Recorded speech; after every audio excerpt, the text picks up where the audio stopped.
Έχεις νιώσει ποτέ πως βρίσκεσαι στο βυθό ενός πηγαδιού, ανήμπορος, ανίκανος να κουνηθείς, νιώθοντας ένα τεράστιο φορτίο στις πλάτες σου? Μέρα έρχεται, μέρα φεύγει, μα να μην νιώθεις κίνηση, να μην νιώθεις αλλαγή. Νομίζω πως όλοι μας έχουμε βρεθεί ή έχουμε υπάρξει σε μια τέτοια κατάσταση. Δεν ξέρω αν είναι λόγω της εποχής που ζούμε, μιας και δεν ξέρω πως ήταν παλιά, αλλά σήμερα οι νέοι άνθρωποι έρχονται αντιμέτωποι με πολλές ευθύνες. Και όχι μόνο αυτό, αλλά μεγαλώνοντας, κάποιοι επιλέγουν για σένα τα παπούτσια που φοράς. Μα ας πάρουμε τα πράγματα λίγο από την αρχή. Ζεις και μεγαλώνεις σε ένα περιβάλλον. Από αυτό το περιβάλλον αντλείς εμπειρίες.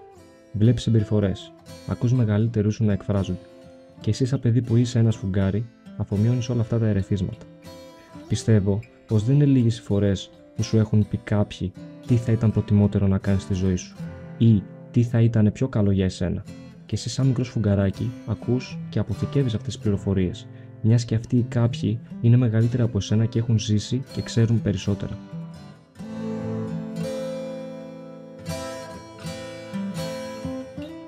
Έτσι λοιπόν μεγαλώνεις και από παιδί σιγά σιγά γίνεσαι ενήλικας.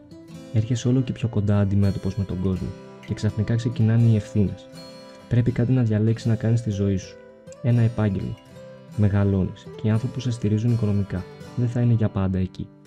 Πρέπει να πάρεις τα πράγματα στα χέρια σου. Τι κάνεις λοιπόν?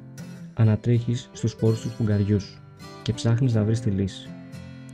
Να δώσω πανελλήνιες, να περάσω μια σχολή, να πάρω ένα χαρτί, μετά ένα άλλο και μετά ένα ακόμα και μετά να βρω μια δουλειά, να βγάλω λεφτά, να βρω έναν άνθρωπο, να πάρουμε ένα σπίτι, να κάνουμε οικογένεια.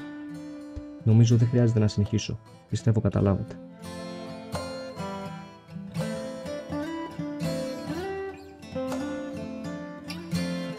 Είναι αστείο πως όλοι λένε τα ίδια για το τι θα ήταν το πιο σωστό.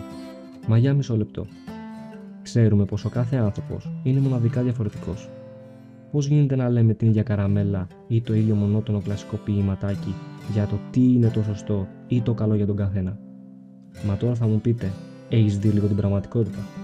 Για να επιβιώσεις έτσι πως είναι τα πράγματα, πρέπει να τα κάνεις όλα αυτά. Αν θες μια ζωή λίγο πιο άνετη οικονομικά.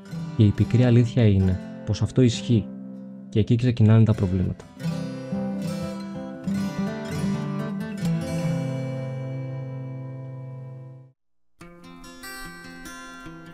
Ξεκινάς νέος γεμάτος με ενέργεια και τραβάς μια πορεία που σου έχουν πει οι άλλοι. Στο παράδειγμά μας, πας πανεπιστήμιο. Κάθεσαι, διαβάζεις, παλεύεις με την ελληνική πραγματικότητα, με ό,τι μπορεί να σημαίνει αυτό για τα πανεπιστήμια μας, και σιγά σιγά αρχίζεις να φθείρεσαι. Ενδεχομένως όλο αυτό μπορεί να είναι κάτι που να μην σε γεμίζει. Προσπαθείς να βρεις κίνητρο, αλλά σκέφτεσαι ότι ακόμα και δουλειά να βρεις, αν βρεις, θα είναι με 8 εκατοστάρικα. Δεν πειράζει, λες. Θα εναποθέσεις το κίνητρό σου ή την ελπίδα σου κάπου αλλού. Πού όμως? Σημαντική ερώτηση. Θα δεις λοιπόν ότι οπουδήποτε αλλού την τοποθετήσεις, το πιο πιθανό είναι να πληγωθείς. Πρέπει να την τοποθετήσεις στον εαυτό σου.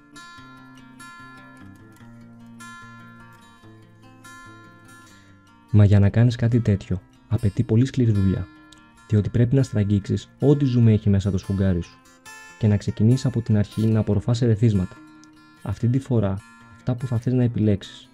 Πρέπει να ξεκινήσεις να χτίζεις τον εαυτό σου από την αρχή, με στόχο τον ενδυνάμει άνθρωπο που θα θες να είσαι.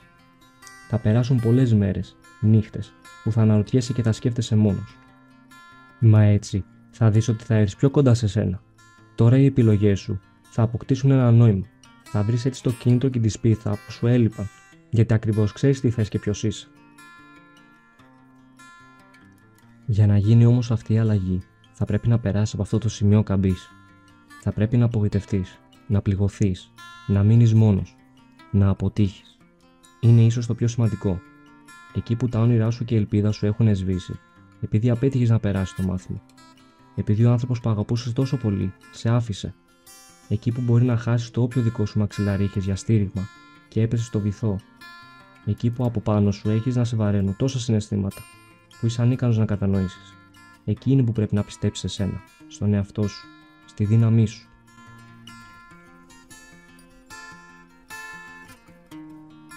Αν βρίσκεσαι αυτή τη στιγμή που ακούς αυτό, στο δικό σου βυθό, το να πιστέψεις σε σένα μπορεί να φαντάζει επιστημονική φαντασία. Και αυτό γιατί το ίδιο μας μυαλό κάποιες φορές δουλεύει εναντίον μας. Αρκεί λοιπόν να μπορέσει να το αποδείξει το αντίθετο. Για να ξεφύγεις, πρέπει να δώσεις κίνηση. Για κάποιον μπορεί να έχει να κάνει να ασχοληθεί με τη μουσική, για άλλον με τη γυμναστική, για άλλον μία βόλτα στη φύση. Προσπάθησε να θυμηθείς κάτι που παλιά σου άρεσε και κάντο. Και ας μην νιώθεις ότι τώρα το θες. Κάντο. Μερικές φορές αυτό που χρειάζεται είναι μία κατάλληλη όθηση από εμάς. Κάντο και είχε υπομονή. Από μία μικρή όθηση μπορεί να προκύψει ολόκληρη χιονοστιβάδα.